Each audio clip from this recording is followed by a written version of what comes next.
बघा बाळांनो, आपल्याला फळ्यावर दिलेलं हे गणित सोडवायचं आहे, हो की नाही? आता तुम्हाला दिसत आहे सगळीकडे अंक सारखेच आहे, हो की नाही?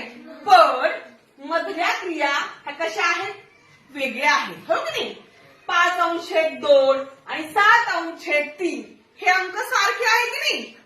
पण मधल्याच्या क्रिया आहेत गुणाकार, भागाकार, बेरीज आणि वजाबाकी. आता वेगळ्या क्रिया आहेत.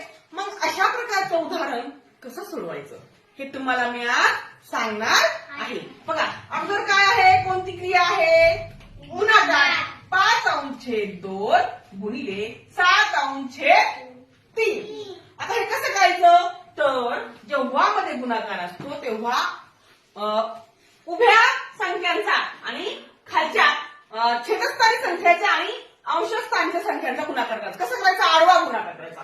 5 गुणिले 5 7 35. 5 गुणिले 7 5 7 35. छेदाला आडवा गुणाकार. आपण अंशाचा गुणाकार केला. आता कोणता करायचा? छेदाचा गुणाकार करायचा. बेरीज. आता मध्ये कोणती क्रिया आहे या नंतरची? भागाकार. आता भागाकार कसं करायचं बघा तुम्ही. तिरकस गुणाकार करायचा. कसा करायचा? तिरकस गुणाकार. 5 त्रिक 15. छेदस्थानी हा तिरकस गुणाकार. बेसाती 14. आता तिसरी क्रिया आहे बेरीज. कोणती क्रिया आहे? बेरीज. आता बेरीज असेल तर काय करायचं बघा तुम्ही. तिरकस गुणाकार करायचा. पण इथं न लिहिता बघा काय करायचं. 5 त्रिक 15 आणि 7 दुणे 14. आता आपण इथं लिहिलाय का तो गुणाकार? नाही. तर या दोघा गुणाकार जो आलाय ना 15 आणि 14 तिरकस गुणाकार आला की नाही, त्याची बेरीज करायची. 15 अधिक 14. बघा 15 अधिक 14.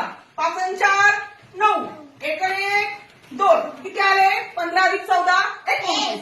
मग 29 अंशस्थानी घ्यायचे आणि खालच्या छेदस्थानचा गुणाकार करायचा. बेरीज 6. पुढे आता वजाबाकी क्रिया आहे. काय आहे? वजाबाकी क्रिया. आता काय करायचं बघा. तिरका गुणाकारच करायचा पण इथे लिहायचा नाही. बघा कसं करायचं. 5 त्रिक 15 आणि बेसाती 14. आपण लिहिला पण कुठे लिहिलाय? इथं लिहिलाय. इकडे पुढे लिहिलाय का? नाही. आता या आलेल्या गुणाकाराची वजाबाकी करायची. काय करायची? वजाबाकी. 15 मधून 14 गेले 1 राहिला आणि छेदस्थानी या दोन छेदस्थानी असलेल्या संख्यांचा म्हणजे बेरीज गुणाकार करा. 2 आणि 3 2 गुणिले 3 करायचा म्हणजे बेरीज 6. समजलं तुम्हाला? सोपं आहे.